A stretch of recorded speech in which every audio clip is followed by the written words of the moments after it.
Depuis des décennies, l'Algérie traverse des périodes de turbulences politiques, économiques et sociales. Deux figures majeures ont marqué ces dernières années. Abdelaziz Bouteflika, président de 1999 à 2019, et Abdelmadjid Tebboune, son successeur depuis décembre 2019.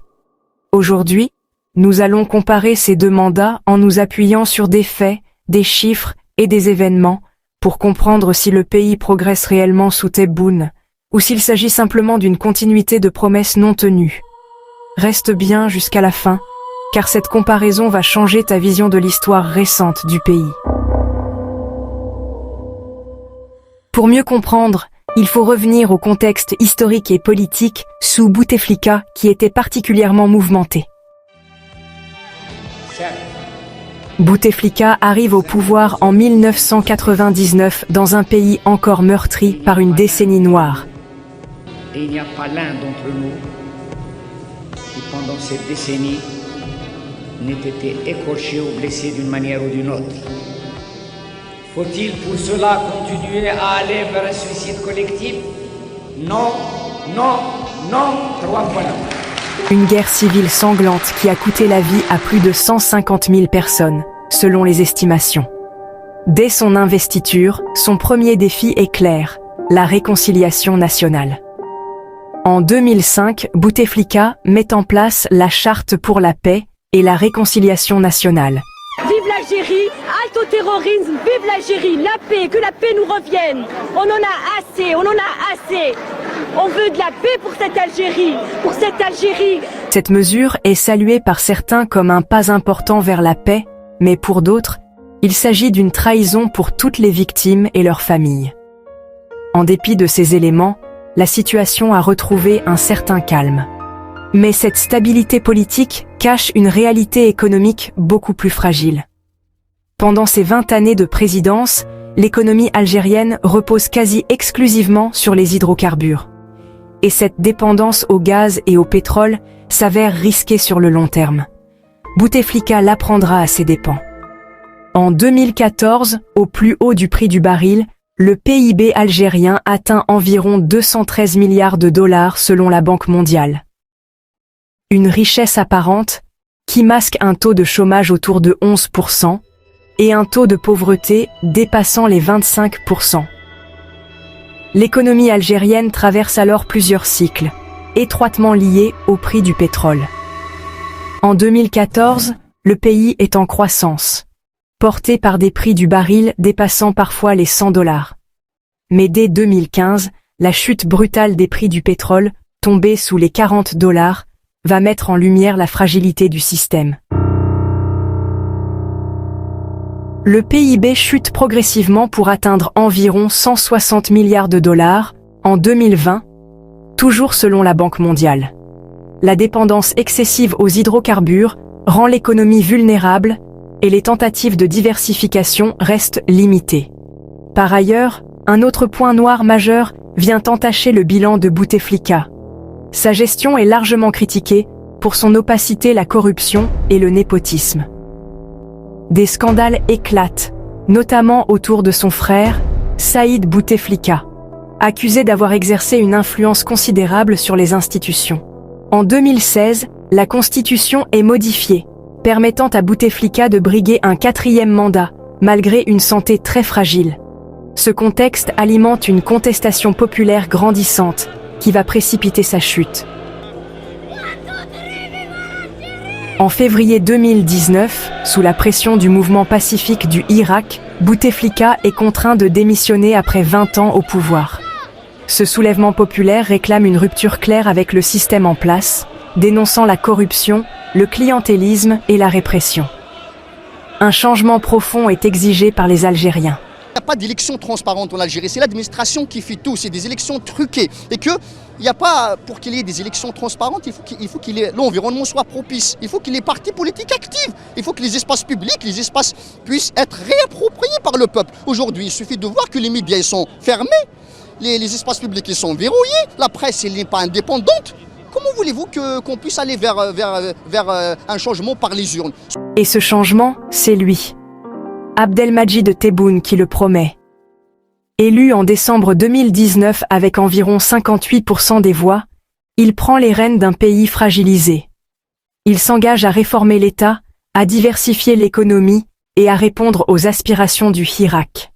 Mais il hérite aussi d'une crise économique profonde, aggravée par la chute des prix du pétrole, qui représente toujours près de 90% des recettes d'exportation du pays. Dès 2020, l'économie algérienne connaît une contraction de 6,5% du PIB, en raison notamment de la pandémie de Covid-19 et de la chute du baril à moins de $20 en avril 2020, un niveau historiquement bas. Cependant, en 2022, le PIB rebondit avec une croissance estimée à 2,8% selon le FMI, soutenue par la reprise des exportations d'hydrocarbures et les premières initiatives de diversification. Le gouvernement Tebboune mise alors sur le plan national de relance économique 2021-2024 qui ambitionne de réduire la dépendance aux hydrocarbures en développant l'agriculture, l'industrie et les technologies. Une volonté de rupture avec l'ancienne politique se fait sentir. En 2023, l'Algérie annonce un investissement de 3,5 milliards de dollars dans les énergies renouvelables, marquant un premier pas concret vers cette diversification.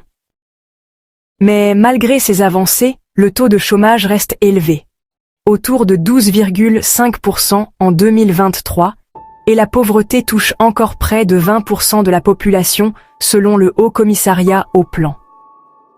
La situation sociale reste fragile, alimentant une défiance croissante envers les réformes promises. Rien n'est encore acquis pour Tebboune. Désormais, les Algériens attendent des résultats concrets, visibles, et surtout, rapidement. Les gens qui gouvernent, on ne sait même pas qui c'est, ils sont dans l'ombre, grosse mafia, gros tout ce qu'on veut, donc il faut arrêter, au bout d'un moment il faut arrêter. Il faut de la justice, il faut de l'équité, il faut de la clarté, il faut de la république, il faut de la démocratie, il faut de la liberté. Car la population reste marquée par les abus et les détournements sous Bouteflika. Les Algériens ne veulent plus d'une justice utilisée comme un instrument du pouvoir, ni de cette corruption à haut niveau qui a marqué le règne de Bouteflika. La population algérienne a gardé en mémoire toutes ces affaires de ministres et proches du régime impliqués dans des scandales de détournement massif de fonds, mais qui souvent ont été protégés par le système. Et c'est sur ce point crucial que le nouveau président devra se démarquer. Tebboune est donc élu sur une promesse de rupture et veut envoyer un signal fort. Il relance plusieurs affaires sensibles restées jusqu'alors enfouies. Des personnalités comme l'ex-premier ministre Ahmed Ouyahia sont condamnées à de lourdes peines de prison. D'anciens ministres et dirigeants publics sont également jugés, dans des procès très médiatisés. Ces mesures sont présentées comme une volonté politique de tourner la page de l'impunité. Mais certains analystes dénoncent un usage sélectif de la justice, parfois à des fins politiques. Côté liberté publique, la situation reste tendue. Le Hirak est durement réprimé, avec des centaines d'arrestations depuis 2019. Malgré les promesses, la tolérance politique semble limitée. Le président Tebboune bénéficie d'un soutien mitigé. Selon un sondage de 2023, seuls 38% des Algériens disent lui faire confiance pour mener les réformes. La jeunesse, qui représente plus de 50% de la population, reste particulièrement désabusée face au chômage et au manque d'opportunités. La question des libertés, de la transparence et de la démocratie continue de diviser. Si certains indicateurs économiques s'améliorent tout de même, la population attend avant tout une transformation réelle des institutions. Le défi est donc double pour Tebboune. Réussir la diversification économique et répondre aux exigences démocratiques. Le contexte régional, entre tensions géopolitiques et défis sécuritaires, ne facilite pas sa mission. Et même si certains estiment que l'Algérie est sur la bonne voie, le chemin reste long. Tebboune devra aussi changer la perception des Algériens, encore largement méfiants vis-à-vis du gouvernement. En résumé, Abdelaziz Bouteflika a dirigé l'Algérie pendant 20 ans dans un contexte post-conflit, avec une économie fragile et une gouvernance controversée. Abdelmadjid Tebboune hérite d'un pays épuisé, où les attentes sont immenses. Si certains progrès sont visibles, la confiance populaire reste à reconstruire. L'Algérie avance, mais le changement durable demandera certainement plus qu'un mandat. Cela passera par une volonté politique constante, des institutions solides et surtout un engagement sincère envers le peuple.